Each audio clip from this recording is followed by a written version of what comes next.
Qaysi departament bo'yicha ishlayapsiz hozir? Fuel department. Endi hammada bo'lsa kerak bu. Dispetcherlikka qiziqqanman. Kelajakda maqsad bormi boshqa departamentlarga o'tish? Safety yo'nalishi asosan nima ish qilasiz deyarli hammaga qiziq. Safety o'zi ko'pchilik ham bilsa kerak. Asosan shu hujjatlarni tayyorlab beramiz. Keyin har bitta o'sha yangi kelgan ishchi bizni o'sha requirementlardan o'tgandan keyin ishga yo'llanadi. Umuman olganda siz moment logistmisiz yoki menejermisiz? Bizga Alloh taolo aql nasib qildi. Shu aqlimiz bilan oldini olsak juda ham yaxshi. Doimo oldini olishga harakat qilishimiz kerak. Qaysi sohaga kirishingizdan tashqari, aynan bizga suhbatga borasizmi yoki boshqa kompaniya, boshqa sohaga, boshqa yo'nalishga, boshqa vaqtda borasizmi, farqi yo'q. Asosiy savol, siz qancha oylik olasiz? Oyligimni eshitgan odam fikri o'zgarib qolishi mumkin logistika haqida. $300 olayotgan logistlar ham bor. $3000 olyapti. $3000 olayotgan logistlar ham bor. Hozirgi holatda bizda Movix guruhida nechta departament bor? Shaxsan men bilmayman. Hozir logistika kompaniyamizda 8 ta departament bor. Insonlarni boshqarishda, misol uchun sizga yordam bergan biror bir kitob yozuvchi yoki kimdir shaxsmi, kim yordam beradi? Albatta bu narsani ham aytib o'tish kerak. Qaysi yo'nalishda boshlashingizdan qat'iy nazar, albatta muvaffaqiyat sizni sizlardan mehnatingiz. Insonning butun bir hayotini birgina on yoki lahza butunlay o'zgartirib yuborishi mumkin. Aynan mana shu podkast sizning hayotingizni butunlay o'zgartirib yuborishi mumkin. Shuning uchun bu podkastni oxirigacha ko'ring.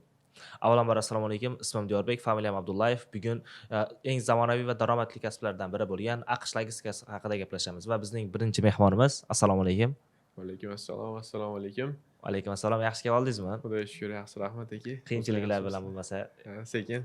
Juda Xo'p, o'zingiz haqingizda batafsil ma'lumot berib o'tsangiz. Ismim Fayzullo, yoshim 19 da. Shu logistikaga kirib kelganimga 8 oy bo'ldi. Ya'ni shu 2025-yil mart oylarida kirib kelganman bu sohaga. Shu Movix Academy'da tahsil olib, shu 2 oylik kursda o'qib, keyin bo'lsa shu ishga qabul qilinganman trening asosida, sinov muddati asosida 1 oylik. Va hozirda men shu Movix guruhda o'z faoliyatimni yuritib kelyapman. Qaysi departament bo'yicha ishlayapsiz hozir? Fuel department. Fuel department. Fuel specialist biz. Mana shu kompaniyani fuelga bo'ladigan expense'larini, ya'ni o'sha rasxodlarini desak, maksimal darajada qisqartirib beramiz. Tushunarli. Shu kompaniyada. Xo'p, 8 oydan beri siz demak shu yo'nalishdasiz. Juda yaxshi. 8 oydan beri. 8 oydan beri. Kelajakda maqsad bormi boshqa departamentlarga o'tish? O'zi boshida logistikaga kirib kelmasimdan oldin, endi hammada bo'lsa kerak bu, dispetcherlikka qiziqqanman. Albatta. Shu yuk olib kompaniyani o'sha rivojiga o'z hissamni qo'shish maqsadida dispetcherlikni tanlamoqchi bo'lganman. Bu birinchi sabab. Ikkinchi sabab dispetcherlar o'sha hamma serbest, daromadi yaxshi. Ya'ni o'sha olgan yukiga qarab o'sha oyliklari chiqaveradi. Misol uchun. Shunga dispetcherlik tanlamoqchi bo'lganman. Keyin bitta o'sha treninglarda ko'rganman dispetcherlarni. Qanaqa qiyinchilik bor, o'ziga yarasha mas'uliyat. Hamma ishda bo'lgani kabi dispetcherlikda ham o'ziga yarasha mas'uliyati bor. Shu yuk olishda hamma narsalarda. Shunga bu yo'nalishda, bu departamentda o'zimni ko'rmaganim uchun shunga sekingina. Shunga fuel departamentni tanlaganmiz. Juda yaxshi. Umuman logistika olamiga qanday kirib kelgansiz? Kimdir sababchi bo'lganmi yoki qandaydir voqea hodisa? Men so'zim boshida aytib o'tganimdek, bor yo'qi birgina on yoki lahza, ya'ni butun bir hayotingizni o'zgartirib yuborgan. Bu fakt. Albatta, logistikani asosi bu ingliz tili bo'lgani sababli ana shu ingliz tili o'qib yurgan paytlarimda, ya'ni 10-11 sinf paytlarimda o'sha parallel sinfdoshlarim logistika bilan shug'ullanishardi. Kichkina logistika kompaniyalar shu yuk olib kunlik yoki haftalik bo'lgan oyliklarni, o'sha daromadlarini chiqarib olishardi o'sha kasbdan. Keyin men ham qiziqish bo'lgan, lekin unaqa jiddiy qaramaganman. Keyin bo'lsa maktabni bitirganimdan keyin shu bitta do'stim maslahat berdi, ismi Javohir, hozir ko'rib turgan bo'lsa, Javohir, senga katta rahmat, do'stim. Shu bola sabab shu joylarda o'tiribman, shu darajada ish faoliyatimni yuritib kelyapman. Shu do'stim MOX Academy haqida aytgan, MOX kompaniyasi haqida maslahat bergan. Mana shu yerga borgan o'qitishib o'zlari ishga ham olishar ekan. Borib omading sinab ko'rgin degan. Keyin shundan keyin jiddiy qarashni boshlab, o'sha darslarga yozilib,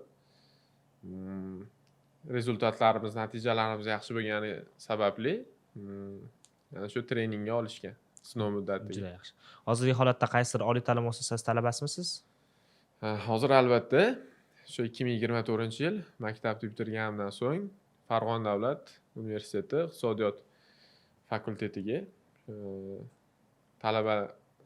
talabalikda shu qabul qilinganman. Talabalikka tavsiya etilgansiz. Talabalikka tavsiya etilgan. Hurmatli tomoshabinlar, ya'ni ko'rib turibsiz, Farg'ona sharoitida ham talaba bo'lib turib, ham AQSh logistikasida ishlash imkoniyati sizda ham bor. Buning uchun albatta UX Academy'da o'qish kerak, to'g'rimi? Albatta. Reklamaligini birov bilmadi. Xo'p. Bilish kerak reklamaga. Keyingi savol. O'ylab ko'ring, misol uchun, logist bo'lmaganingizda kim bo'lardingiz? Keyin savol bo'ldi. Logist bo'lmaganimda kim bo'lardim?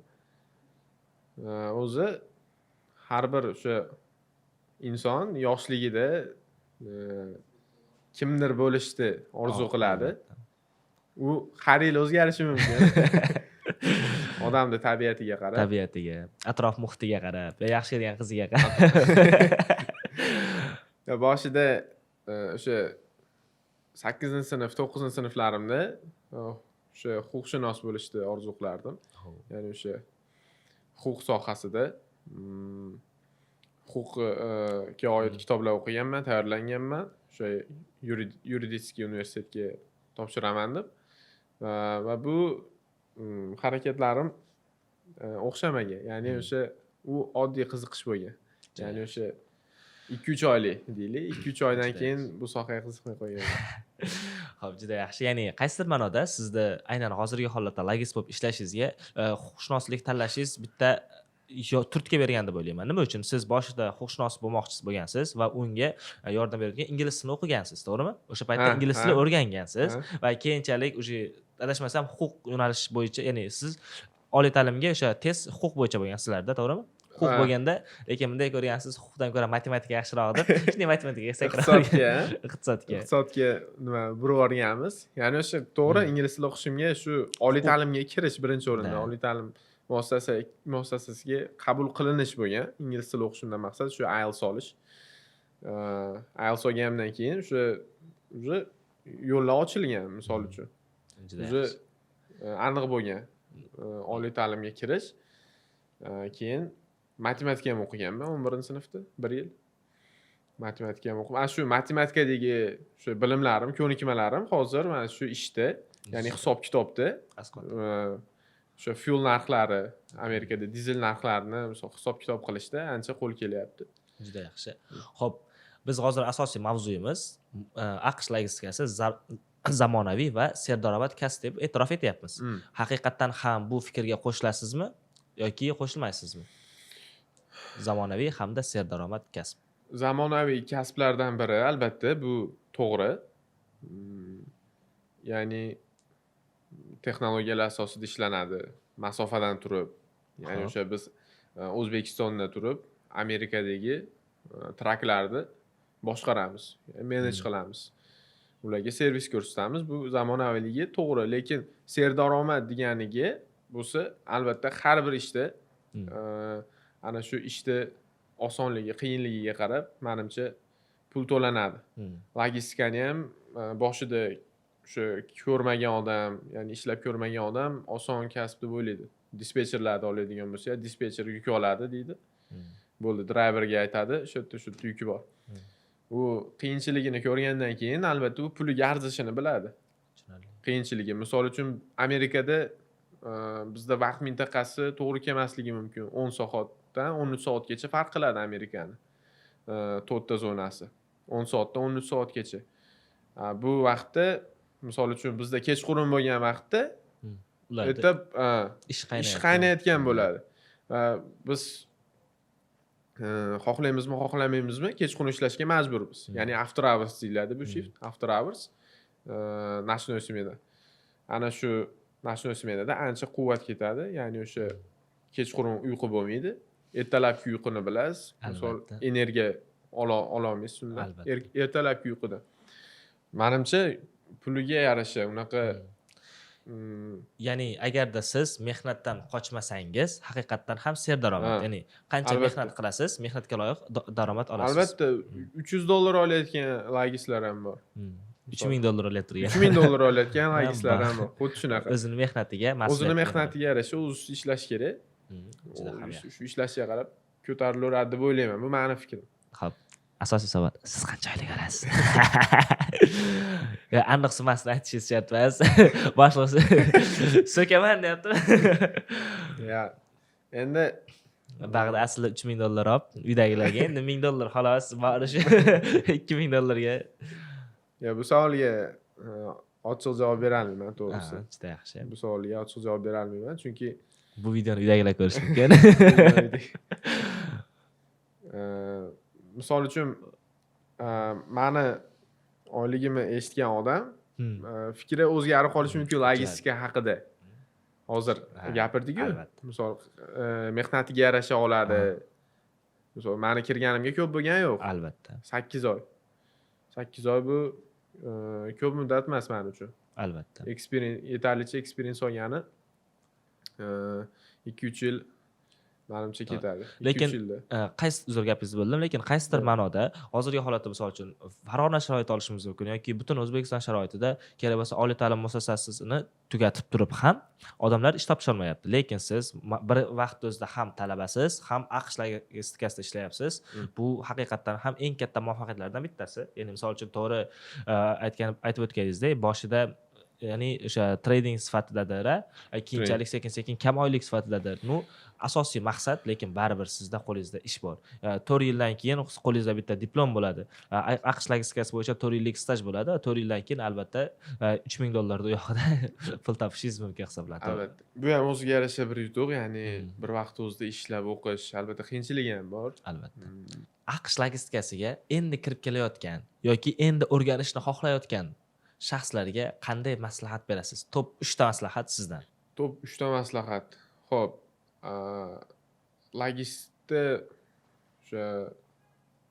logistika sohasida ishlayotgan odamlar o'zi ham yaxshi biladi. Birinchi o'rinda odamda shunaqa ko'nikma bo'lishi kerak.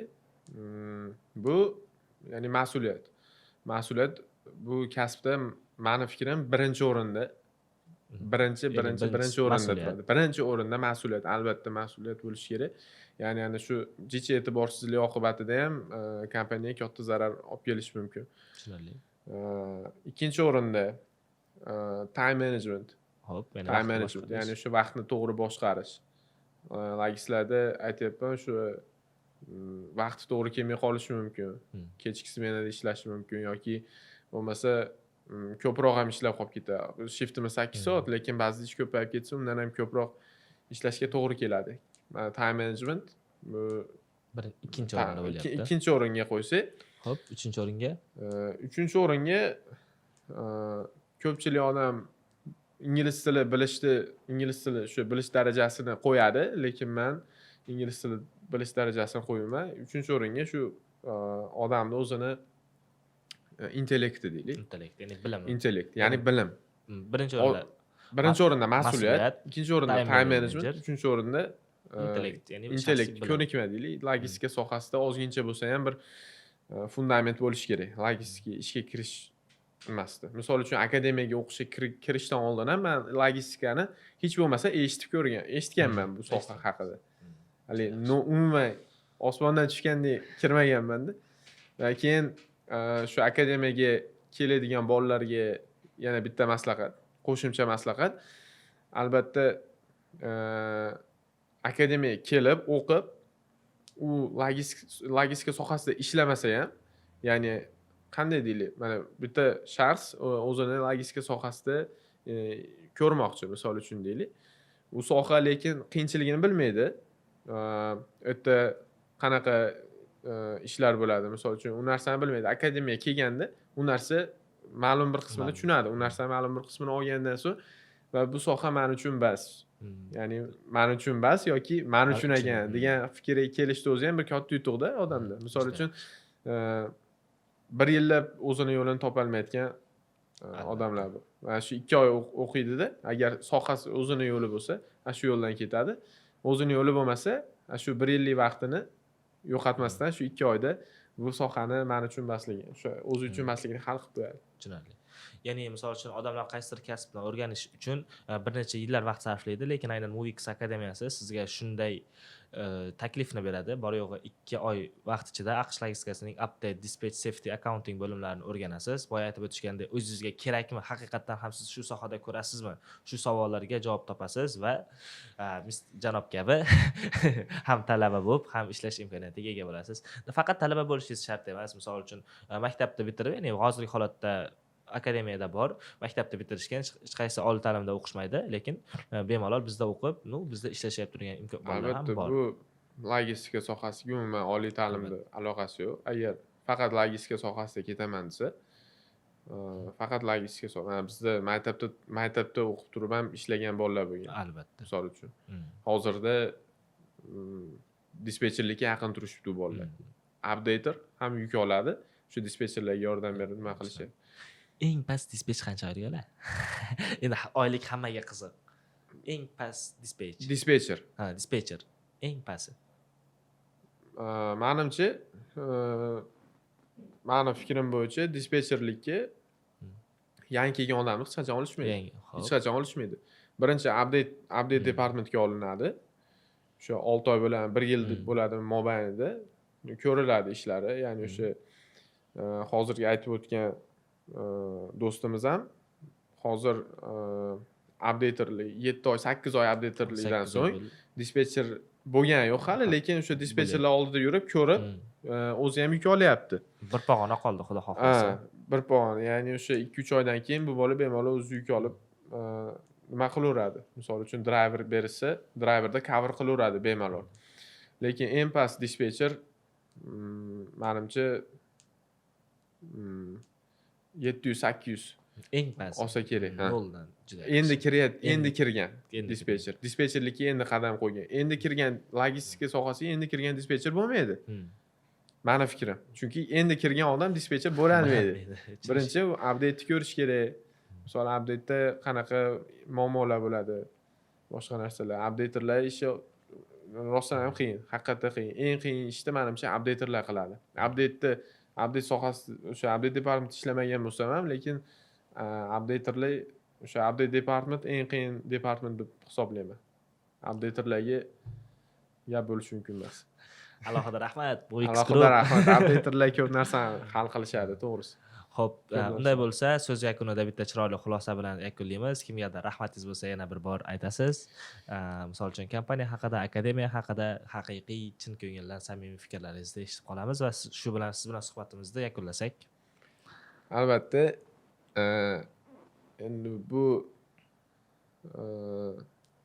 marralarga deylik, o'zi juda ham katta marralar yetishmaganmiz hali, lekin ozgina bo'lsa ham o'sha jamiyatda o'zimizni o'rnimizni topishga harakat qilayotgan o'sha bolalardanmiz. Shaxsan o'zim ham o'zim o'rnimni topishga harakat qilyapman. Hozir shu kompaniyada ham misol uchun deylik, agar kompaniyada o'zingiz o'rningiz topa olmaydigan bo'lsangiz, siz bilan boshqa kadrda o'rtasida tanlov bo'lishi mumkin, misol uchun. Siz osonlikcha ishdan bo'shatib olishlari mumkin. O'rningizni topa olmagunizcha. Agar o'rningizni topa olsangiz, ya'ni o'rin topish qanaqa bo'ladi? Siz qilgan ishni, siz qilayotgan mana shu ishlarni logistika sohasida boshqa odam qila olmasa, shu o'rin topish deb o'ylayman. Rahmat aytishga keladigan bo'lsak, birinchi o'rinda shu ota-onamga, ya'ni o'sha ota-onam duolari bilan hamma marralarga erishiladi. Va keyin albatta Alloh beraman desa hech gap emas. Birinchi o'rinda Allohga shu rahmat aytishimiz kerak. Shukr qilishimiz kerak.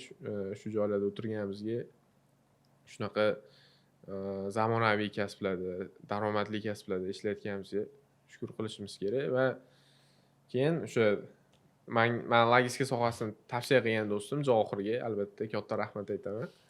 O'zi ko'rayotgan bo'lsa, katta rahmat. Shu bolani mana shu joylarda o'tiribmiz, shu tavsiyasini deb. Xo'p, unday bo'lsa, vaqt ajratib kelganingiz uchun alohida rahmat. Bo'lmasa, biz uchun vaqt ajratib kelganingiz uchun sizga alohida rahmat. Samimiy suhbat bo'ldi deb o'ylayman va aynan mana shu videoni ko'rib, logistika sohasiga endi kirib kelmoqchi bo'lganlar yoki kirib kelganlar o'zlariga katta motivatsiya olishadi degan umiddamiz. Sizga alohida rahmat. Sizlarga ham katta rahmat taklif qilganlaring uchun. Zo'r suhbat bo'ldi. Endi kamchiliklar bo'lsa uzr. Men oldin podkastlarda qatnashmaganman. Kameraga birinchi marta gapiryapman, to'g'risi. Hayajonlanib, gaplarimni yo'qotib qo'ygan bo'lsam, ming bor uzr. Endi tabiiy chiqdi deb o'ylayman. Albatta. Chunki hech qanaqa tayyorgarliklarsiz misol savollarga endi shu yerda eshitib turibman bu savollarni. Albatta. Uyda tayyorlanib kelingan joylari yo'q misol uchun. Bo'ldi. Katta rahmat. Xo'p, rahmat. Sog' bo'ling aka, charchamang. Amerika Qo'shma Shtatlari. Deyarli hammaning orzusi Amerika Qo'shma Shtatlarida ishlash yoki borish. Siz O'zbekistonda turib Amerika Qo'shma Shtatlarida ishlashingiz mumkin. Qanday qilib deyapsizmi? Movix Logistic Akademiyasiga tashrif buyuring. 2 oylik ta'lim dasturidagi Update Dispatch Safety Accounting kabi 4 ta bo'limni o'rganing hamda O'zbekistonda turib AQSh logistikasida ishlash imkoniyatiga ega bo'ling. Avvalambor assalomu alaykum, yana bir bor ismim Diyorbek, familiyam Abdullayev. Bugungi navbatdagi podkastimiz asosan safety yo'nalishi bo'yicha bo'ladi. Ya'ni AQSh logistikasi bilasiz, juda ko'p departamentlardan iborat va eng asosiylardan bittasi qaysidir ma'noda AQSh logistikasining yuragi desak ham bo'ladi.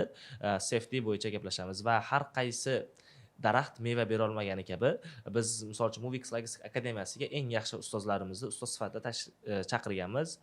Ham bizda Movix guruhda safety bo'limida ishlashadi va bizni Movix Akademiyada safetydan dars berishadi. Assalomu alaykum Sardor aka, yaxshimisiz? Alaykum assalom, Diyorbek, yaxshimisiz?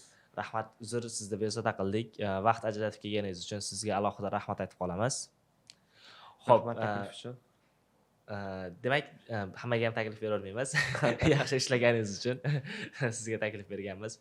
Bo'lmasa, savollarni boshlasak. Siz logistikaga qanday kirib kelgansiz? Logistika sohasiga bakalavr o'qishni bitirib, to'g'ri shu pochtaga kelganman. O'zi ish topish boshida o'quv markazida ishlaganman. Dastlab o'sha ingliz tilidan dars berardim bolalarga. Lekin logistika haqida sal tushuncha bor edi. Departamentlar qanaqaligini bilmasdim, lekin logistikani eshitganman. Faqat u Toshkentda bo'ladi deb o'ylardim oldin. Keyin bir kun Telegramda ish bor guruhlarni qarab obuna bo'lgan paytimda ko'rsam shu logistikadan taklif tushgan. Telefon orqali gaplashib kirib kelganman shu sohaga. Birinchi kelganimda o'sha aytishgan, endi u payt o'zi Farg'onada endi rivojlanayotgan mahal edi. 2 ta yo'nalish bor adashmasam. Dispatcherli, safetyli bor edi.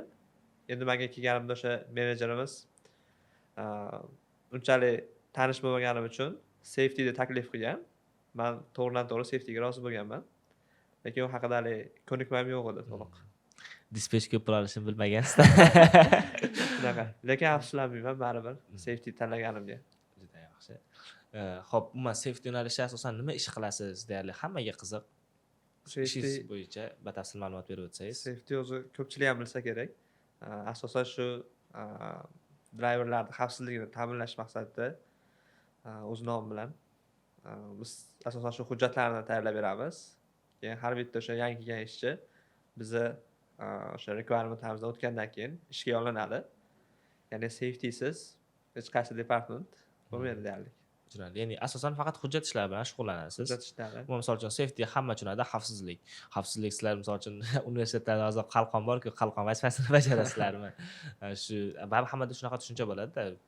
Nima desa bo'ladi? Umuman bizda hozir ko'rishyapti. Umuman logistika nimaligini bilmaydigan shaxslar ham ko'rishi mumkin yoki kerak bo'lsa logistika sohasida 4 yillik tajribasi borlar biz haqimizda ko'radi va albatta hammadan ushbu podkastimiz haqida izohlarda, kommentariyalarda qoldirishingizni iltimos qilib qolamiz. Bu siz uchun ham, biz uchun ham muhim hisoblanadi. Xo'p, sizga keyingi savol, misol uchun yosh logist, ya'ni xo'p, yosh demaylik, yangi ishga misol uchun men amalda bor, kerak bo'lsa 33 yoshli odamlar ham endi logistika o'rganyapti, ingliz tilini bilganligi uchun. Logistika sohasiga yangi kiryapti, u safetyda ishlamoqchi. Qanday 3 ta ko'nik, qaysi 3 ta ko'nikma bo'lishi kerak? Safety sohasi uchun asosan shu hushyor bo'lish kerak. Tezkor bo'lish kerak. Hushyorlik, tezkorlik va albatta shu ingliz tilini bilish kerak. Ingliz tili. Juda ham yaxshi. Xo'p, demak sizda uchalasi ham bor. Chunki Xo'p, akademiyada ishlar qalay ketyapti? Bolalar Akademiyada o'rganishi ishlar- yaxshimi? Yaxshi, hozirda ancha yoshlar qiziqishi ortib boryapti. Oldinga qaraganda ancha hozir rivojlanganmiz. Chunki men Sağ keldim-da. Xo'p, juda ham yaxshi. Ayniqsa misol uchun, realni men ham oldin o'qituvchi bo'lib ishlab ko'rganman. Sizni qo'lingizda tahsil olgan talabalar, ya'ni qo'lingizda tahsil olgan o'quvchilar kompaniyada ishlashyapti, sizga ustozlar murojaat qilishi. Bu boshqacha tuyg'u bo'lsa kerak-a? Nima deb o'ylaysiz? O'zi eng anaqa yaxshi ish hayotda o'qituvchilik qilish deb o'ylayman. Saxoba katta o'zi. O'qituvchilik Misol uchun haqiqatdan o'sha mas'uliyatli ish. mas'uliyatli ish. Boshqacha faxr bo'ladimi? O'z o'qitgan o'quvchilaringiz, misol uchun sizni kompaniyamizda ishlashyapti. Haqiqatdan ham eng yaxshi natija bo'lsa kerak deb o'ylayman. Shunaqa, lekin hozirgacha safetyga ko'p o'tmadik. Safetyga. Endi umuman boshqa yo'nalishda ham, misol uchun bundan oldin fieldlarmi, baribir field yo'nalishida ishlayib turgan inson ham safetyda sizda o'qigan-ku, to'g'rimi? Shu baribir sizni Haqiqatda mehnatingiz. yosh shogirdlarning yutug'ini ko'rsa odam xursand bo'ladi, lekin Ya'ni shuni ancha aytmoqchiman. boshqacha tuyg'u. Ta'sirlar bo'lmaydi. Juda ham yaxshi. Xo'p, nima uchun aynan safetyni tanlaganingiz haqida batafsil ma'lumot berib o'tdingiz. Kelajakda boshqa departamentga o'tish niyatimiz bormi? Yo'q, o'zi avvalambor shu aytganimdek, safety tanlaganimga afsuslanmayman. Qolgan departamentlarga qaraganda o'zimni hali qiziqishim ham shu sohada ekan. Ya'ni balki qolgan departamentlarga o'tganimda shu davrgacha ishlarmasdim. Chiqib ketgan bo'lardim. Yana o'qituvchilikka qaytgan bo'lishim mumkin edi. Lekin safetyda qoldim. O'sha jamoam yaxshi, rivojlanish yaxshi. Xo'p, siz demak to'g'ridan to'g'ri ishga kirgansiz, akademiyada o'rganmagansiz. To'g'ridan to'g'ri, ha. U payt o'zi akademiya hali ochilmagandi. Planda ham yo'q edi. U payt o'sha 2 oy amaliyot kursi bo'lardi. Har bitta o'sha yangi kelgan ishchi 2 oy amaliyot kursini o'tab, ishga qabul qilinardi, sinovdan o'tib. Ya'ni sinov muddati deb atardik. 2 oy davomida o'zini ko'rsatib, yaxshi ishlasa, ham oylikka, ham ishga qabul qilinardi. Xo'p, juda ham yaxshi. Keyingi savol. Misol uchun siz afsuslanmayman dedingiz, to'g'rimi? Bu yerga kelganingizda umuman afsuslanmaysiz. Agarda logist bo'lmaganingizda kim bo'lardingiz? Bu unchalik qiyin savol emas, to'g'risi. Logist bo'lganimda albatta o'qituvchi bo'lardim. Ingliz tilidan. Ingliz tilidan. Ingliz tili IELTS'imiz necha? Ingliz tili IELTS'im 7 olganman. 7, juda ham yaxshi. Ya'ni ko'ryapsizlar, har qanday muvaffaqiyat bu sizning harakatingizga bog'liq. Ustozimiz 7 IELTS'i bor, shuning uchun ham ishlaydi, ham dars beradi, ikki taraflama oylik.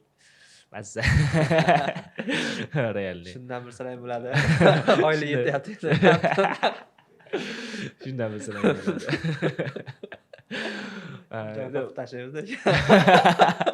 Yo'q, qirqmaymiz, realni. Cho'rni bela qilsak qilamiz, lekin qirqmaymiz. Xo'p. Yana haydab yuborishmasin. Yo'q, endi nima desa bo'ladi, balkim har taraflama daromad kelsa yaxshi-ku insonda. Aytaylik, sizga hozir $1000 desam, siz kerak emas demaysiz-ku. Foyda bo'lsa, 1000, realni foyda bo'lsa, Vaqti bor bo'lsa, любой biznes qarash, albatta, vaqt bo'lsa, sizda vaqtingiz, energiyangiz, misol uchun obro'yingizga to'g'ri keladimi? Uchun ish ham soqqa kelyaptimi? Gazda bosish kerak. Soqqa kelmagan taqdirda ham energiyangiz, vaqtingiz, obro'yingiz oshyapti. Davayte harakat qilish kerak. Bu shaxsiy fikrim. Menimcha hamma qo'shiladi. Agarda fikrimga qo'shiladiganlar bo'lsa, kommentariyada yozib ketinglar yoki men fikrimga qarshi javob beradiganlar ham albatta kommentariyada sizni fikringizni kutaman. Xo'p, keyingi savol. Misol uchun hozir siz Movix Groupda eng nima desa bo'ladi? Noldan shakllanishidagi guvoh bo'lgan shaxslardan bittasiz, to'g'rimi? Ya'ni boshida oddiy ijaraga boshlangan, ya'ni siz o'sha Movix Groupda yaralishini sizni qo'pol qilib aytsak, sizni ko'z o'ngingizda katta bo'lgan Movix Group. Haqiqatan ham shunday, to'g'rimi? Misol uchun qay darajada qiyin bo'lgan Movix Group misol uchun katta logistik kompaniyani tashkil qilish? Tashkil qilish men o'zi ishga kelganimda Movix Group 2 yildan beri ish faoliyatini davom ettirgan mahallada. Boshidagi qiyinchiliklarni deyarli men ham zo'r ko'rmaganman, to'g'risi. Lekin kelganimdan keyin ancha rivojlanish bo'ldi. Siz kelganingizdan keyin rivojlandi. o'zi o'sib borayotgan jamoa edi kelganimda. Ancha ishlar qilingandi. Ya'ni departamentlar ish yo'lga tizimga solingan mahalida shu tizimga qo'shilib, hamma bir tomonga harakatlansa, ancha oson bo'ladi. Juda ham yaxshi. Xo'p, misol uchun sizda kimdir ko'rayotgan bo'lsa yoki misol uchun hamkasblaringizda Movix Group ya'ni Movix Groupdagilar yoki oilangiz, o'quvchilaringiz, ularga qanday fikr bildira olasiz? Hammaga omad tilayman kelajak ishlarida. Xo'p, umuman misol uchun logistika sohasiga juda ko'pchiligida ikkilanish bo'ladi. Logistikaga kiraymi, kirmaymi kerak bo'lsa sizda ham bo'lgandir va mana shu ikkilanib turganlarga bitta chiroyli fikr, ya'ni logistika sohasiga kiraymi, kirmaymi deb o'ylanayotganlar uchun. Albatta logistika sohasiga kirish kerak. Agar siz o'sha jamoa bilan chiqib ketish qobiliyatingiz bor bo'lib, o'zingizni shu sohada ko'rayotgan bo'lsangiz, ishlashni tavsiya qilaman. Rostdan ham shu daromadli soha aytilgandaqa bor. Juda yaxshi. Xo'p, bugun zamonaviy hamda serdaromad kasblardan biri AQSh logistikasi bo'lgan podkastimizni navbatdagi mehmoniga juda katta rahmatlar aytib qolamiz. Biz uchun vaqt, energiya sarflab keldingiz va bizning savollarimizga javob berdingiz. Bu uchun sizga alohida rahmat. So'z o'rnida xulosa bilan yakunlasangiz bo'ladi va shu bilan siz bilan uchrashuvimizni yakunlaymiz. Men ham rahmat aytaman sizlarga. Juda ham yaxshi. Taklif uchun rahmat katta. Xudo xolasa bundan ham gullab yashnaylik. Keyingi podkastlarga ham chaqiringlar albatta. Podkastga davom etsin. Haqiqiy samimiy uchrashuv bo'ldi. Sizga ham alohida rahmat. Hammaga rahmat, sog' bo'lasizlar. Ko'rishamiz. Rahmat sizlarga. Avvalambor hammaga assalomu alaykum. Ismim Diyorbek, familiyam Abdullayev. Sizlar bilan yana bir bor zamonaviy va serdaromad kasblardan biri AQSh logistikasi haqidagi suhbatni davom ettiramiz va bugungi bizning mehmonimiz bor. Mehmonimiz kimligi hozircha sir va bu podkast sizga nima berish haqida birinchi ma'lumot berib o'tsam. Siz aytaylik logistikani o'rganyapsiz yoki farqi yo'q, har qanday yo'nalishda aytaylik boshlang'ich sinf o'qituvchisimisiz yoki ingliz tili o'qituvchisimisiz, har doim har kimga pul topish muammo bo'ladi va pul topish uchun nima qilish kerak? Albatta inson ishga kirish hisoblanadi va ishga kirishda sizning oldingizdagi eng katta to'siq bu HR bo'ladi. Shu yerda iloji bo'lsa ikkonga qilaylik. Inson ishga kirishda albatta HR suhbatdan o'tadi va biz mana shu savollarga, ya'ni barchamiz birgalikda ishga kirishda aslida u darajada qiyin emasligini suhbatlashib o'tamiz. Va bugungi mehmonimiz Assalomu alaykum Muhammadxon aka, yaxshimisiz? Va alaykum assalom. Marhamat, o'zingizni to'liq qilib tanishtirib o'tsangiz. Meni ismim, familiyam Muhammadxon Mo'ydinov va bugungi kunda Movix Group logistika kompaniyasini ham HR menejeri, ham operations manager, ya'ni ish boshqaruvchisiman. Hozirgi taklifingiz uchun minnatdorchilik bildiraman va o'ylaymanki, barcha insonlarga manfaatli suhbat bo'ladi va ko'p bir yaxshi ma'lumotlarni berishga harakat qilamiz deb o'ylayman auditoriyamizga. Albatta. Ya'ni siz bor yo'g'i mana shu podkast orqali ham menejerlik, HRlik va logistika haqidagi bilimlarni ega bo'lasiz. Albatta harakat qilib ko'raman. Barcha savollarga xudo xolasa bugun ochiq oydin barcha kartalar ochilgan holatda javob beriladi. Albatta. Xo'p, avvalambor xush kelibsiz yana bir bor. Biz sizni ko'rib turganimizdan xursandmiz. Sizni chaqirishimiz ancha qiyin bo'ldi. Inson qancha pul ko'p topsa shuncha ishlash qiyin bo'ladi. Qancha ish mas'uliyat bo'lsa. Kechqurun ishlab, kunduz podkastga kelish boshqacha qiyin, murakkabligi bor. Albatta, realli sezilyapti charchaganlaringiz va alohida mana shu tomoshabinlarimiz nomidan sizga oxiriga rahmat aytib qolamiz. Oxirida yana bitta rahmat aytamiz, lekin bizning savollarimizga siz tayyor bo'lsangiz, biz boshlaymiz. Albatta, iltimos. Xo'p. Dastlabki savolimiz. Siz hozirgi holatda AQSh logistikasida ishlayapsiz, to'g'rimi? Ya'ni ish boshqaruvchi. Umuman olganda siz moment logistmisiz yoki menejermisiz? Men aynan logist menejerman. Buni know-howlari bor o'ziga yarasha. Siz masofadan turib Amerikada biznes yurgizishingiz kerak va bu biznesingiz logistikadan iborat. Va buni siz kechqurun amalga oshirishingiz kerak. Va hamma xodimlaringiz bilan kontaktda bo'la olmaysiz.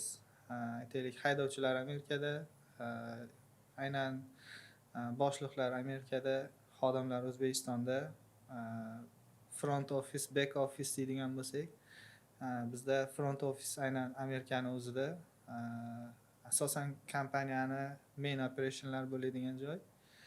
back office O'zbekistonda bu hozir zamonaviy Amerika logistikasida urfga aylanmoqda. Ya'ni anchagina xarajatlar kamroq va yuqori samaradorlik bilan ish tashkil qilinyapti. Qandayki Amerika AQShda turib biznes qilish va u yoqdagi insonlarning salohiyatidan foydalanish nihoyatda xarajatlari yuqori va bu juda ko'p Amerika logistik kompaniyalarini bankrot bo'lishiga sabab bo'lyapti. Lekin bu yerda muvaffaqiyat omili bor. Ya'ni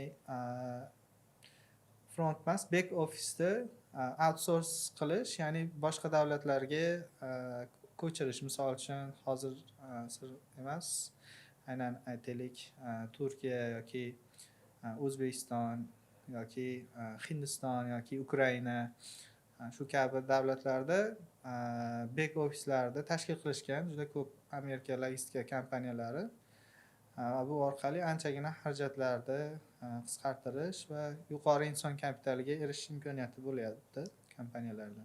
Juda yaxshi. Ya'ni shunday qiyinchiliklari bor bu ishni boshqarishda. Misol uchun HR xodimsiz, HR menejersiz. Umuman olganda HR so'zi yoyilmasi nima degani shaxsan men bilaman, lekin bizning tomoshabinlarimizga qiziq. Albatta bu narsani men 2-3 minutda aytib o'tishga, qisqartmasini birdaniga aytib o'tishga va mohiyatini tushuntirishga harakat qilaman. Bilmagan auditoriya uchun, bilganlarga bu narsa ayon. Xo'p, HR degani o'zi human resource management. Bu narsa alohida bir ilm. Biz oldingi paytlarda adil kadr degan tushuncha bo'lardi. Xodimlar bo'yicha ishlaydigan mutaxassislar, ular yoki kadrovik deyish mumkin. Bu aynan o'sha davlat tashkilotlarida hozir ham saqlanib qolgan bir qism, ya'ni xodimlarning hujjati bilan ishlashadi.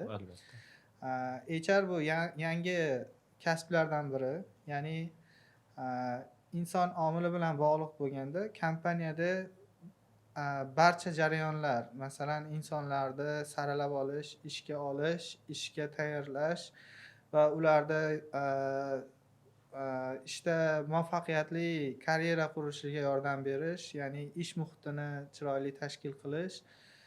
Undan keyin aytaylik lavozimlari o'zgarishi mumkin, ish to'xtatishlari mumkin, o'zgarishlar bo'lishi mumkin, yangi bo'limlar ochish yoki bo'limlarda o'zgarishlar bo'lishi mumkin.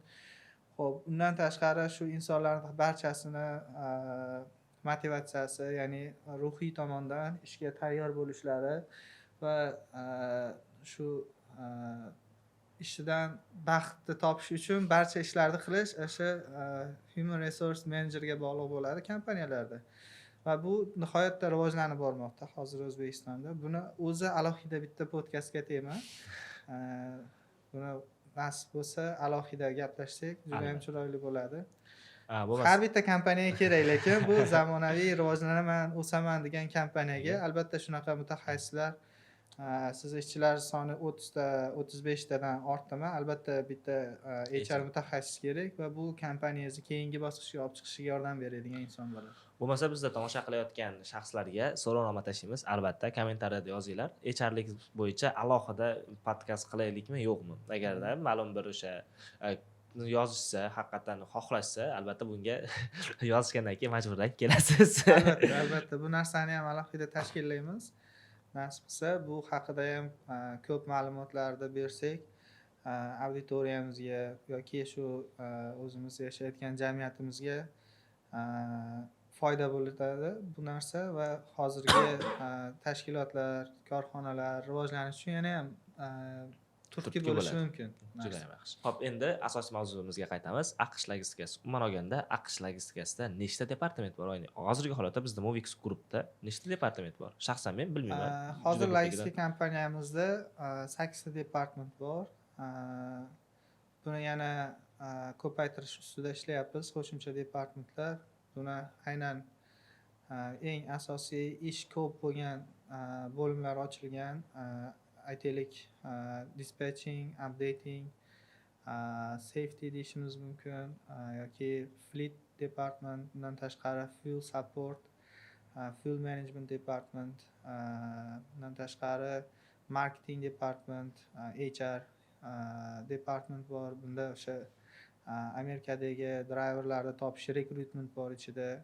bu alohida juda ham kerakli narsa. Accounting department bor. Bu bundan tashqari ELD department ham tashkil qilganmiz. Bularda har bittasini o'ziga yarasha ishlari bo'lingan. Bu bo'limlarda har bittasi logistikani bitta yuragi, bitta bug'uni. Busiz logistika kompaniyalar mavjud bo'la olmaydi. Mavjud bo'ladi. Albatta. Har bitta yo'nalish tashkil qilganmiz va biz maqsadimiz shu logistikani to'liq o'zimizda rivojlantirish, kompaniyamiz ichida barcha bo'limlarda bo'lishi va qolaversa boshqa kompaniyalarga ham xuddi shu xizmatlarda agar ehtiyojlari bo'ladigan bo'lsa yordam berish niyatimiz bor. Juda ham zo'r. Xo'p, umuman olganda hozir siz bu yoqda HRlik, menejerlik va logistika qanday kirib kelgansiz? Aynan Movix Groupga siz qanday kirib kelgansiz? Aynan men Movix Groupga emas, United Umma Group ga kirib kelganman, chunki u paytda kompaniyaning nomi United Umma Group edi. Biz orada rebranding amalga oshirdik. United Umma Groupga 2022-yil adashmasam 2022-yil edi. 2022-yilda men magistraturani iqtisodiyot sohasida bitirgandan keyin zamonaviy ishga kirmoqchi bo'ldim. Ya'ni davlat ishi emas, lekin yetarlicha o'sish uchun imkoniyat bor. Ya'ni o'zim o'sganim sari kompaniyani ham rivojlantirish uchun xohish bor edi menda.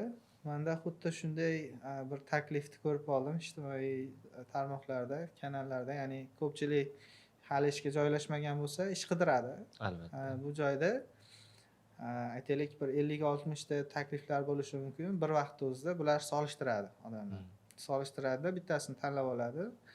Men ham xuddi shunday bitta yo'nalishni tanladim. United Umma Groupda logistika bo'yicha mutaxassis izlanyapti. Tajribasi bo'lmasa ham qabul qilamiz. O'zimiz treyning taklif qilamiz va treyningdan yaxshi muvaffaqiyatli o'tgan kadrlarni ishga olib qolamiz dedi. Bu menga juda qiziqarli bo'ldi. Shu paytda men yaxshi ishga kirmoqchi edim, o'zim aytganimdek, va juda ham taqdirni taqozosi bilan to'g'ri keldi. Va o'sha job interview deymiz. Ishga kirish uchun suhbatga keldim.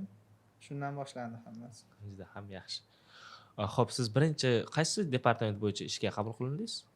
Men birinchi boshlanishda safety departamentda ish faoliyatimni boshlaganman. 2 yilga yaqin safety mutaxassis bo'lib ishladim.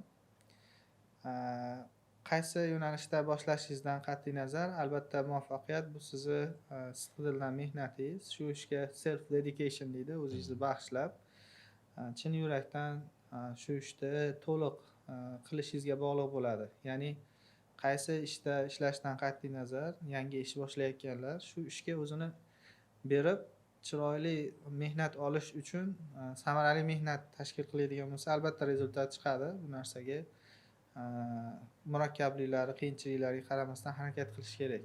Ya'ni gladiator bo'lish kerak. Jangchi bo'lish kerak. Jangchi bo'lish kerak. Juda ham yaxshi.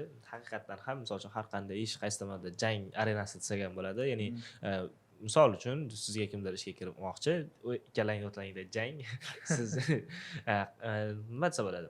Haqiqatan ham bu narsa realniy bo'lishi kerak insonda. Aytib, misol uchun shaxsan meni ishga siz olgansiz. Nima uchun men ishga olgansiz? Bizda o'sha xuddi aytilganidek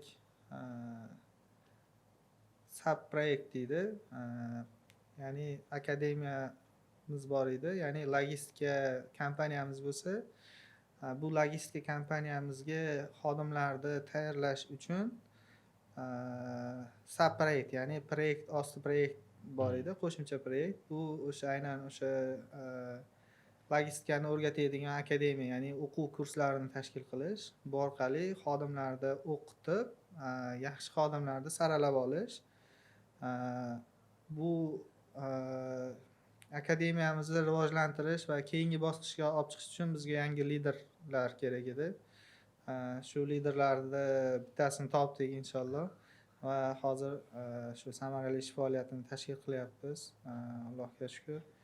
va buni yana ham yuqori bosqichga olib chiqib, yana ham ko'proq insonlarga yordamimiz tegsa, men doim xursand bo'laman.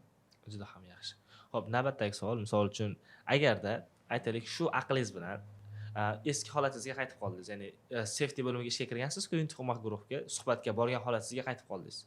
Nima ish qilgan bo'lardingiz? Umuman logistika kirmarmidingiz yoki kirib butunlay o'zgartirib, misol uchun rivojlanish bosqichini yana ham tezlashtirgan bo'larmidingiz yoki umuman boshqa yo'nalishda ishlarmidingiz? Yo'q, men aynan o'sha paytga qaytib bo'lganimda xuddi o'sha yurgan yo'limdan yurgan bo'lardim. Ya'ni menimcha eng yaxshi yo'l shu bo'ldi. Safety boshlanishida bu ko'pchilik aytadi, misol uchun dispetcher yuk oladi, yuragi deyish mumkin. Albatta bu gap ham to'g'ri, lekin doimiy yuk olishingiz uchun kompaniya aktiv bo'lishi kerak. Kompaniya safety skorlari deydi, ya'ni ko'rsatkichlari barqaror bo'lishi kerak va ishonchli holatda bo'lishi kerak brokerlarga yoki boshqa ko'rinishda. Bu birinchi navbatda safetyga bog'liq, ya'ni safety tashkillab berish kerakda bu narsani. Kompaniyani holati zo'r bo'lgandan keyin dispetcher zo'r yuk ola oladi.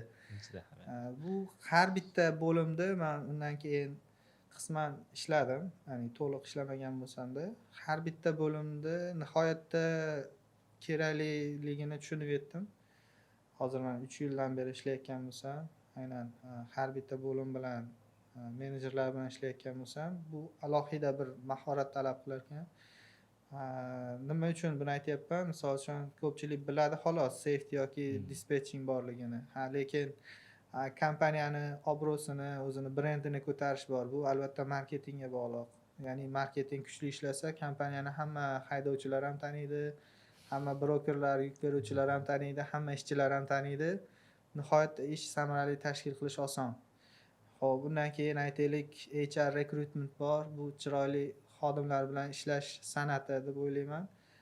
Bu aynan xodimlar bu yoqdagi mutaxassislar bo'lishi mumkin yoki Amerikadagi haydovchilar bo'lishi mumkin, menejerlar bo'lishi mumkin yoki boshqa holatda.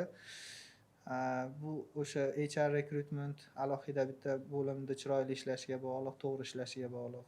Undan keyin aytaylik hisob-kitoblar noto'g'ri bo'lib ketadigan bo'lsa, siz xodim bilan bir kun ham ishlolmaysiz yoki haydovchi bilan bir hafta ham ishlolmaysiz. Sirazi ketib qoladi yoki umuman kelmaydi kompaniyasiga. Ya'ni birovning haqqi ikkinchi odamning haqqiga aralashib o'tib ketib qolmasligi masalasi bor. Bu albatta accounting, buxgalteriya bo'limining vazifasi. Chiroyli tashkil qilish kerak bu ishni ham, to'g'ri qilish kerak, doimiy qilish kerak. Undan tashqari vaqt masalasiga alohida qaraladi. Bu aytaylik O'zbekiston yoki atrofimizdagi davlatlarda yuk haydovchilarini vaqtiga unchalik qaralmasligi mumkin. Birinchi masala bo'lmasligi mumkin, lekin Amerikada alohida ELD sistema ishlab chiqilgan, ya'ni haydovchi necha soat yo'ldaligini uni ELD devicelari, ya'ni alohida bir moslamalari bo'ladi. GPS navigator nimalarga o'xshab, ularda o'sha Amerikaning FMCSA degan tashkiloti bor. Bu aynan o'sha yuk mashinalari va avtobus odam tashishiga javob beradigan tashkilot. Shu tashkilotga report berib turadi. Ya'ni ELD department ishi nihoyatda muhim. Ya'ni o'sha qonunlar buzilmasligi va bu qonunlar buzilmasligi orqali yo'llardagi xavfsizlikni ta'minlash, ya'ni yo'lda driverlarda avariyalar sodir qilmasligi, bu alohida shu departament orqali bajariladi. Bundan oldin aytib o'tdik, safetyda ya'ni hujjatlari, ya'ni talablarga mos darajada qilinishini yoki o'sha haydovchilarda aynan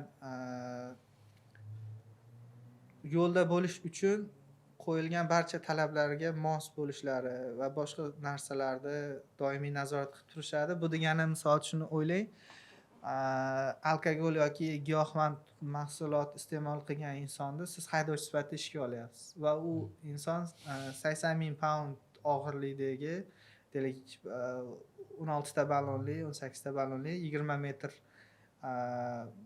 mashinani, avtomobilni, yuk mashinasini haydayapti va bu aytaylik 70 per mile O'zbekistonda kilometr soatda olsak, bu 115 dan yuqori tezlik bo'ladi.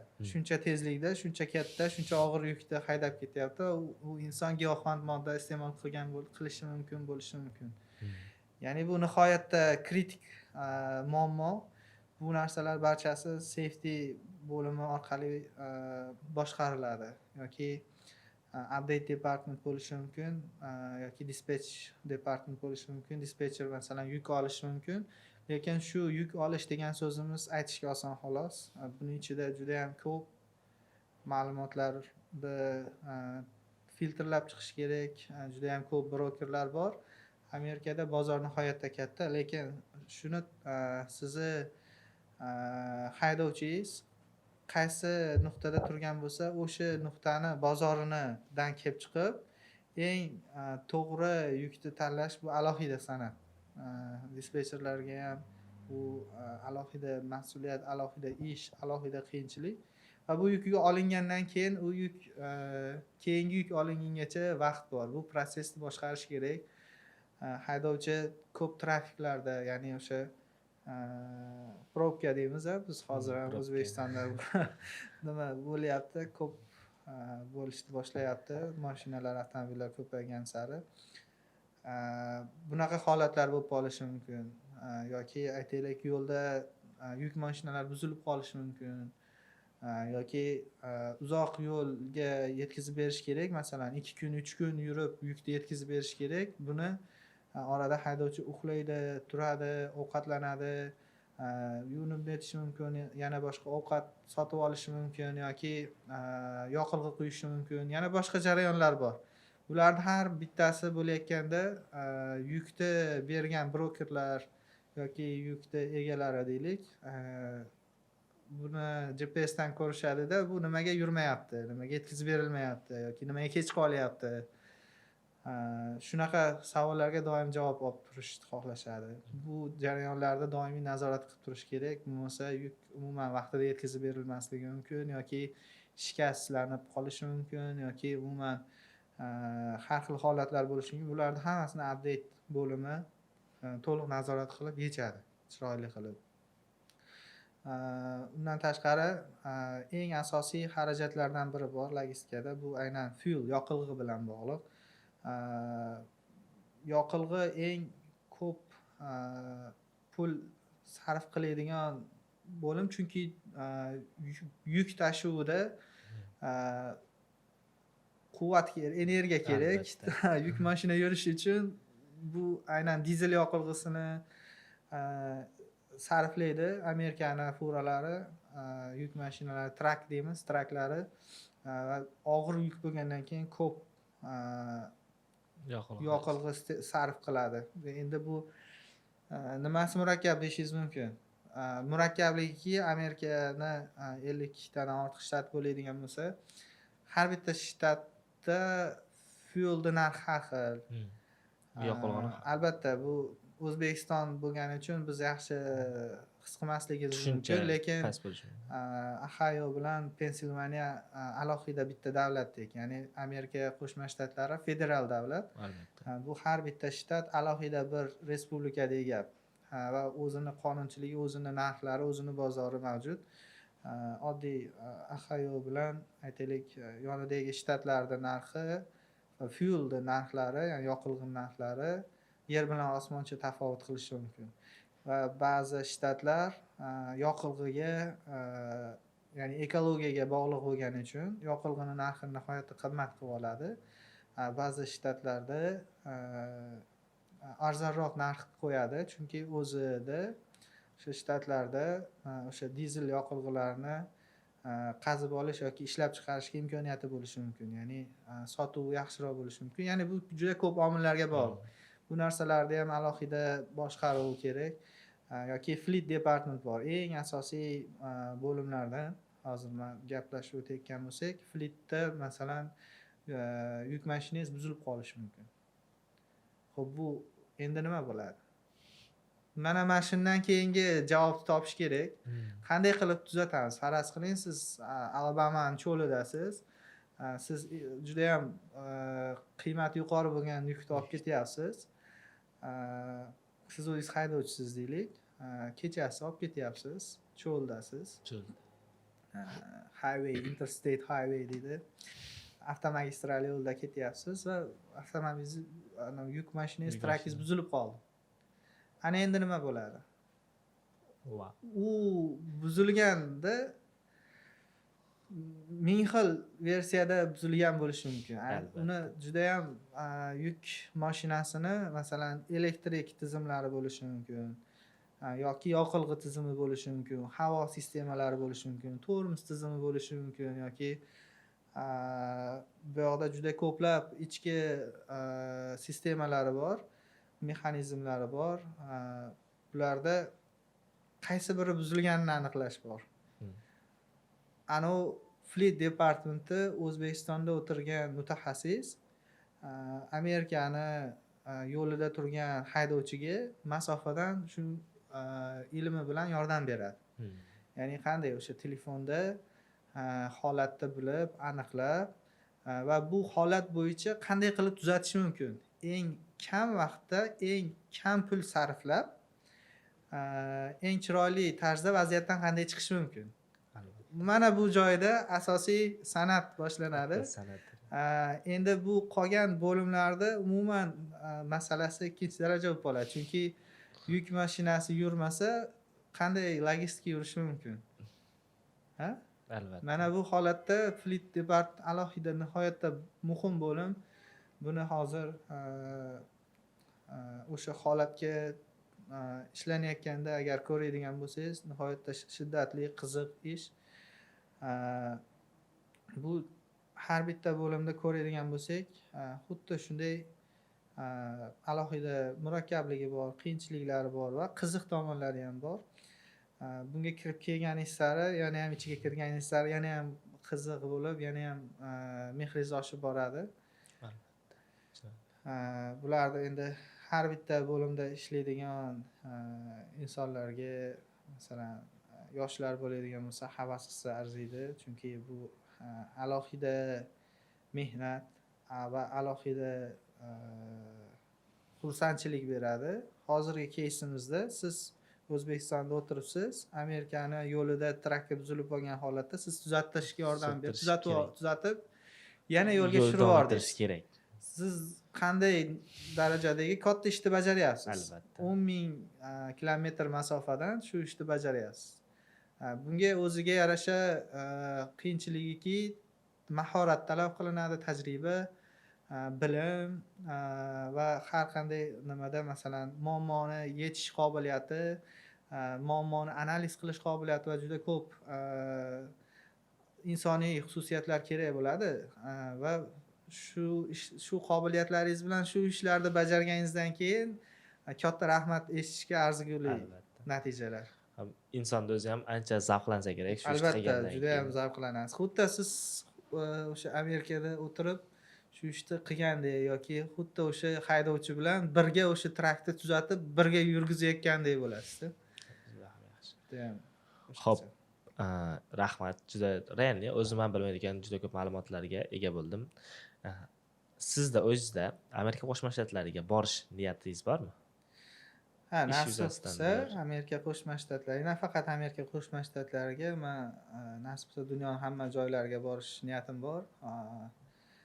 Bu nimaga? Chunki bizga sayohat qilinglar deb aytilgan. Sayohat qilganimiz sari biz qanchalik mo'jizalar atrofimizda borligini va qanchalik chiroyli zamonda, makonda yashayotganimizni ko'rib, bu narsalarni anglab yetamiz. Shu niyatda inshaalloh hamma qo'ldan kelgancha joylarga borib, Amerika Qo'shma Shtatlari bo'ladimi, Kanada bo'ladimi yoki Yevropa bo'ladimi yoki Osiyo davlatlari bo'ladimi, hammasiga safar qilish, bu joylarda nasib qilsa shu logistika kompaniyalar tashkil qilish, birgalikda shu Movies Group kompaniyasi bilan birgalikda qilish niyatlari bor. Mana shu ish davomida eng qiziq voqealar bo'ladimi? Misol uchun o'zim ham misol uchun nima desa bo'ladi? master klasslar o'taganimda oddiy shaxslar aytaylik oliy ta'limga tayyorgarlik ko'rishadi, misol uchun ona tili o'qisin, matematika o'qisin, lekin bizda o'qiyotgan shaxslar misol uchun ingliz tili o'qishadi, to'g'rimi? Ingliz tili o'qib bo'lgan shaxslar bizda o'qishadi va bu ularning saviyasi balandligini bildiradi va уже saviyasi balandliklar bilan o'qishyapti hamda yana saviyasi balandliklar bilan sizlar AQSh madaniyati sizlarga singib ketgan bo'lishi mumkin. Shu odamlar bilan birga ishlash boshqacha rohat hishlashi mumkin va eng asosiysi eng qiziq voqealar qanday bo'lgan? Eng qiziq voqealar har kuni bo'ladi. Bu ish shunaqangi qiziqki, har kuni judayam sizni stressni eng yuqori darajasiga olib chiqadi va shu muammoni bartaraf qilganingizdan keyin judayam xursandchilik beradi. Bu har bir bo'limda bo'lishi mumkin, har birta ishni ustida bo'lishi mumkin. Hozir aytib o'tilgandek, ishni ichidagi masalan o'sha yukka kech qolyapti-da, broker masalan sizni kompaniyangiz bilan ishni to'xtatmoqchi bo'lyapti, chunki to'g'ri servis qilinmagani uchun. Mana shu holatda broker bilan gaplashib, aytaylik o'sha muammoni bartaraf qilib, vaqtini o'zgartirib, masalan appointment deydi, yukni yetkazib berish vaqtlarini o'zgartirib yoki yana o'sha yuk mashinasi buzilib qolganda qanday kritik nuqta bo'ladi, masalan yukka kech qolinayotgan bo'lishi mumkin yoki avariyalar sodir bo'lishi mumkin. Bu katta yo'qotishlarga sabab bo'lishi mumkin kompaniyada yoki o'sha FMCC tomonidan, politsiya tomonidan shtraflar berilishi mumkin. Kompaniyani safety score'ini doimiy monitoring qilish kerak bo'ladi yoki haydovchilar yetishmayotganda zo'r haydovchilarni ishga olishingiz mumkin. Bu juda ham qiziq. Ya'ni bu bilan siz kompaniyani rivojiga hissa qo'shayotganingizni sezib turasiz va kompaniya o'sgan sari siz ham o'sib borasiz. Buni nimaga aytyapman? Misol uchun aynan o'sha United Umma Group kompaniyamizda 3 yil oldin kirganimda 12 ta trak bor edi. Hozirgi kunda bu 60 tadan ortiq trak yo'lda yuribdi va bu yil yakunigacha adashmasam 1 oy vaqt qoldi va shu 1 oyda 100 tadan ortish rejalarimiz bor. Va bu yaqin 2-3 yil davomida aytaylik 500 tadan ortiq trak haydovchilari bor kompaniyaga ko'tarilmoqchimiz. Bu niyatlarga erishishni o'zi shu yo'nalishda harakat qilish, shunday chiroyli maqsadlar qo'yib harakat qilish umuman o'zi qiziq. Har bir bosqichdagi, har bir jarayondagi har bir xodim bilan ishlash, har bir jarayon bilan ishlash bu alohida o'ziga yarasha ajoyib tuyg'ular beradi, ajoyib nima. Buni his qilib ko'rish kerak xolos. Buni gap bilan qancha aytganim bilan siz bir marta his qilib, shu sohaga kirib, kechasi bilan ishlab, qiynalib, qaysidir muammoni o'zingiz hal qilib, maza qilganingizgacha bu narsani to'liq tushunmaysiz. Buni boshdan o'tkazib ko'rish kerak. Va boshdan o'tkazish uchun albatta Movix Academy'ga kelish kerak, o'qish kerak hamda Movix guruhida ishlash kerak. Juda ham yaxshi. Xo'p, keyingi savol, misol uchun siz Rayandek suhbatdan maza qilyapman. O'zimga juda ko'p xulosalar chiqaryapman va siz ish davomida chiqargan eng yaxshi 3 ta xulosangiz. Avval bilmagan va shu ish davomida bilgan narsalarim, buni 3 tasini saralab berish nihoyatda qiyin, chunki men bilmadim, 3 milliontadan ko'p narsa o'rgandim. Chunki juda ham ko'p narsalarni boshdan o'tkazilyapti. Kompaniyani o'zida ham aytaylik, logistikani o'zida ham qiyin vaqtlar bo'ldi orada, hozir ham bo'lyapti. Ish jarayoniga kelib 3 ta eng muhim oldin bilmagan, o'rgangan narsam aynan insonlar bilan ishlash, insonlarni boshqarish. Birinchisi bo'ladigan bo'lsa, ikkinchi o'rgangan narsam aynan o'sha logistikani o'zini ilmi. Bu aynan men oldin bilmagan va hozir bilganimdan doim xursand bo'ladigan narsa. Va uchinchisi albatta shu jarayonlarda ichida qanday ishtirok qilish kerak va qanday qilib shu biznesni chiroyli yurgizish kerak. Bu narsani oldin bilmasdim. Juda ham tashqaridan ajoyib sirli bo'lib ko'rinardi, g'alati, qiyin, murakkab bo'lib ko'rinardi, lekin hozirgi paytda bu narsani ko'rib turibman va bu ham alohida bir ajoyib narsa ajoyib tuyg'u beradi. Juda ham yaxshi. Hozirgi holatda HR menejer bo'lib ishlaysiz va aytaylik bizni kuzatayotgan kimnidir ertaga suhbati, xoh o'qituvchilik bo'lsin, xoh menejerlik bo'lsin, xoh mobilograflik bo'lsin, aynan ertaga suhbatga borayotgan shaxsga qanday maslahat berasiz? Turli xil soha bo'yicha. Aynan ertaga emas, hozir 1 soatdan keyin 10 tadan ortiq insonlar bilan suhbatimiz bor. Bularga birdaniga tavsiyamiz albatta ishonish kerak. Albatta shu sohada men chiroyli karyera qura olaman deb ishtiyoq bilan kelish kerak. Birinchi navbatda, ya'ni ikkilanmaslik kerak. Qaysi sohaga kirishingizdan tashqari, aynan bizga suhbatga borasizmi yoki boshqa kompaniya, boshqa sohaga, boshqa yo'nalishga, boshqa vaqtda borasizmi, farqi yo'q. Ishtiyoq bilan shu narsani men albatta uddalay olaman va shu narsani men chiroyli rivojlantira olaman va o'zim shu narsadan juda ham ko'p o'saman, ya'ni rivojlanaman deb borish kerak va shu suhbatda ham shu narsani ko'rsatib berish kerak. Bu ishtiyoqingiz bu ishda eplay olishga o'zingizni bir ishonch bilan ko'rsatib berishingiz qarshingizdagi odamni ham sizga ishonishiga ta'siri bo'ladi-da. Bu narsa siz ishontira olganingizdan keyin u odam ishonganidan keyin ana keyin kompaniyadagi boshqa kadrlar bilan nisbatan olib solishtirib yoki boshqa nomzodlar bilan solishtirib sizni mosroq ko'rilgandan keyin sizga albatta ish taklif beriladi. Ya'ni kompaniya ham bor resurslardan maksimum optimal foydalanish orqali ko'p qiymat yaratishga harakat qiladi. Real, juda xursandman. Albatta bu uchun eng yaxshi kadrlarni doim ishga olishimiz kerak, birga ishlashimiz kerak, eng yaxshi ish muhitini ta'minlashimiz kerak va eng yaxshi o'sishni ta'minlash orqali eng yaxshi xodimlar bilan yana ham kompaniyani rivojlantirish kerak. Ya'ni kompaniya rivojlanishi uchun yaxshi xodimlar ishga olinishi kerak, yaxshi xodimlar ishga olinishi uchun siz zo'r bo'lishingiz kerak. Yaxshi xodimlar albatta Movix Academy'da yaxshi o'qishlari kerak. Yaxshi o'qish kerak. Imtihonlarni yaxshi topshirishsa Albatta. biz natijalarini doim monitoring qilib boramiz va ishga kirganda ham biz dastlabki tajribalarni o'rgatamiz. Ya'ni faqat akademiyada emas, kompaniyamizda ham tajriba oladi bolalar. Undan keyingi bosqichlarda ish jarayonida ham ularda o'sishini bizda HR struktura bor, HR mutaxassislarimiz bor. Bular bilan birgalikda samarali tashkil qilishga harakat qilamiz. Va bundan keyin natijasini doimiy rezultatlarini ko'rib boriladi.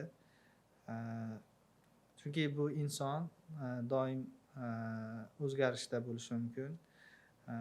Har xil holat bo'lishi mumkin. Ular doim hamma talablari bilan mos nima qilish kerak, doimiy birga ishlanish kerak.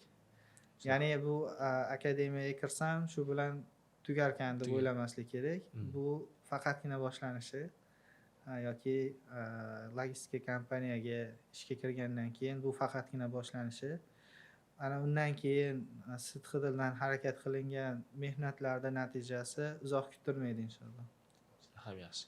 Xo'p, meni shaxsiy savol paydo bo'lib qoldi. O'zim ham kitob o'qiyman va siz qaysidir ma'noda o'sha HR o'zi insonlarni boshqarish deyiladi va siz aytib o'tdingiz, ya'ni insonlarni boshqarishni o'rgandim yoki yana ham takomillashtirdim, o'zimga yoqadi degan ta'riflarda aytib o'tdingiz.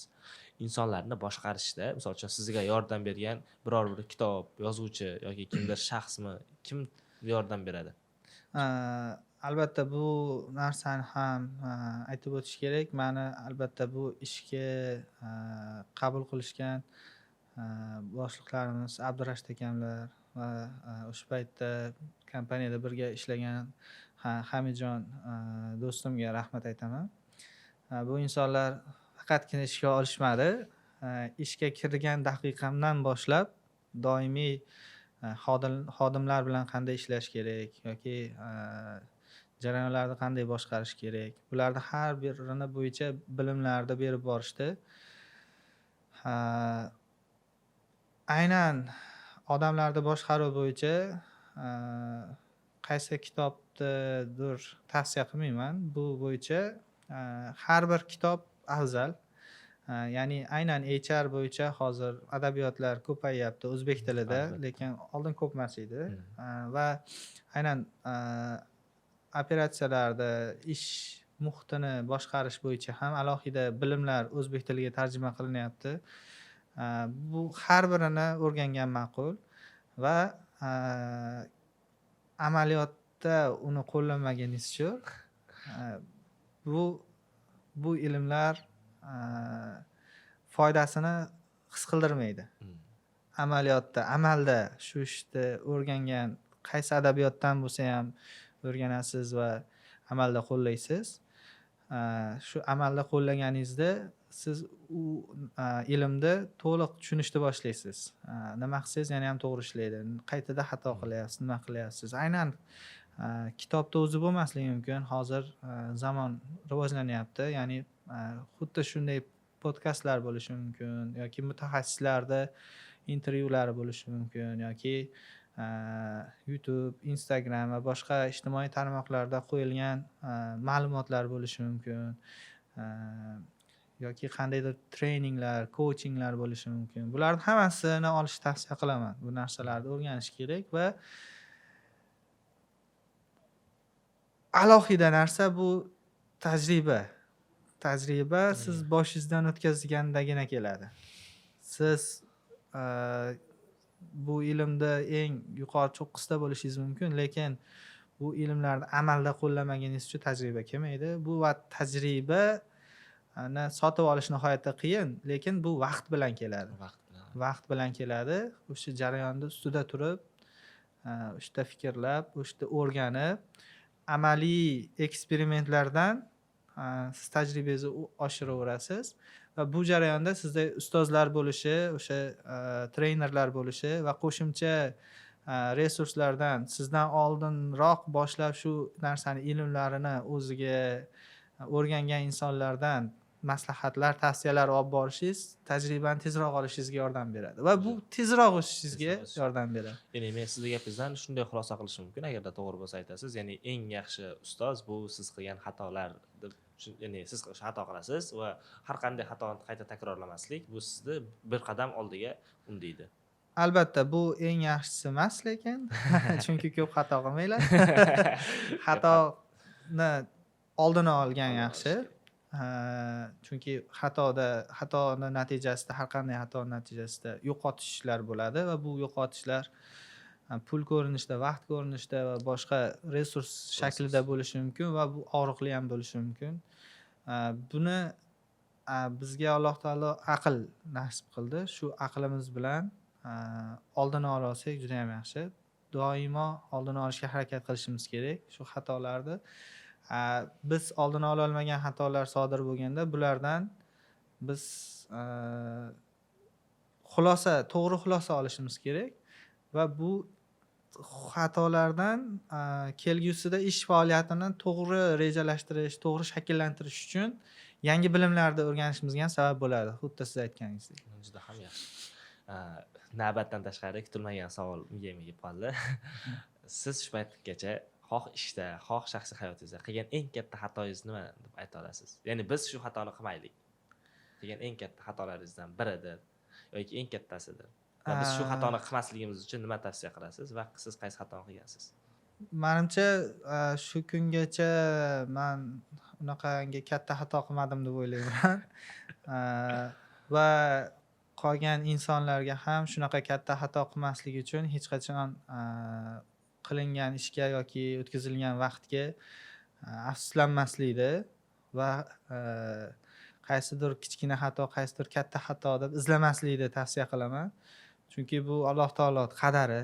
Biz taqdirimizda bor narsani amalga oshiramiz. Biz ishtirokchimiz va qaysidir ishni men boshqacha qilsam bo'lardi-yu degan tuyg'u bu albatta noto'g'ri tuyg'u. O'sha ishni xuddi shunday qilganimiz uchun, o'sha paytda xuddi biz xato deb o'ylagan ishlarni qilganimiz uchun hozirgi holatga erishyapmiz va qaysidir biz xato deb o'ylashimiz mumkin bo'lgan ishlar yoki holatlar ham aslida kelgusi hayotimizda qaysidir muvaffaqiyat uchun shu xatolar kerak. Ya'ni shu xatolarsiz o'sha muvaffaqiyatlarga erisha olmasligimiz mumkin. Nimaga sabab bo'ladi? Bunga albatta man Yusuf alayhissalom qissasini misol qilib ko'rsataman doim. Insonlar shuni doim shu qissani o'qish kerak deyiladi. Albatta shu Yusuf alayhissalomni biz voqealarni bilamiz. Akalari jealous deydi, nima bo'lib quduqqa nima qilishadi, hasad qilishib, otalariga bo'lgan mehri nimasi faqat unga bo'lyapti deb quduqqa tashlashadi. Lekin Yusuf alayhissalomni o'sha o'zini qavmini ma'lum kunlar, ma'lum vaqtlardan keyin aynan shu qavmini ocharchilikdan saqlab qolishi uchun ana o'sha paytda masalan Misrda Fir'avnni oldida vazir bo'lib, maslahatchi bo'lib, o'sha ish boshqaruvchi bo'lib shu darajaga yetkazib, shuncha ishni payg'ambar bo'lib amalga oshirish uchun o'sha paytdagi akalarning shu xatosi kerak bo'lgan bo'ladi. Ya'ni eng katta xato bu asli yo'q narsa va umuman xato ham asli nisbiy olib qaraydigan bo'lsak yo'q. Bu bir doim shukr qilib oldiga yurishimiz kerak va yana ham yaxshiroq qilish uchun yo'l qidiraverishimiz kerak. Va Alloh shu sababidanki bizga rizqimiz yetgan joygacha beraveradi. Mana shu fikr to'g'ri deb o'ylayman. Xuddi shunday. Sizni fikrlaringizdan o'sha meni miyamda loading ketib qoldi. Tomoshabinlar qaytarib tushunasizlar. Ya'ni ijtimoiy asoslanmaslik kerak. Ya'ni asoslanadigan ishda albatta birinchi navbatda qilmaslik kerak. Bu noto'g'ri ishmi? Mana yosh paytingiz bo'lishi mumkin. Biz ham yoshmiz, hammamiz yoshmiz.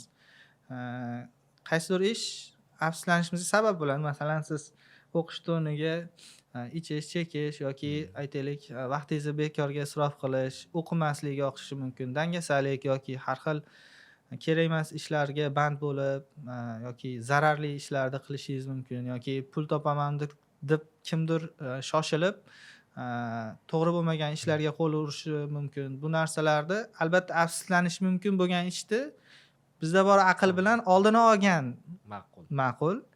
Endi bu narsalarda qilinmagandan keyin chiroyli harakat qilib oldiga yurilgan sari qayta xato qildim deb qidirmaslik kerak. Uni o'rniga nimani yana ham to'g'riroq qilishim mumkin, yana ham rivojlantirishim mumkin, nima qilsam yana ham chiroyli ish bo'ladi, ya'ni Allohga manzur, Allohga yaqinlashtiradigan ish bo'ladi deb oldiga yurish kerak. Ya'ni orqaga qarab o'tirib to'xtab qolish emas, oldiga yurish. Doim oldiga yuraverish kerak. Juda ham yaxshi.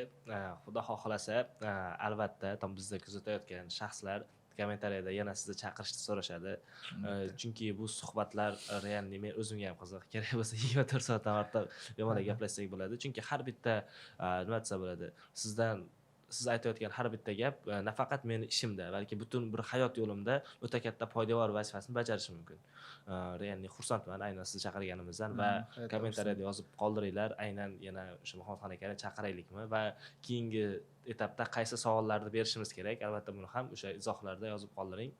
Albatta biz kimgadir zarracha yaxshilik qila olsak, bizga qo'yilgan mas'uliyatni chiroyli bajarayotgan bo'lamiz albatta. Ya'ni insonda eng asosiy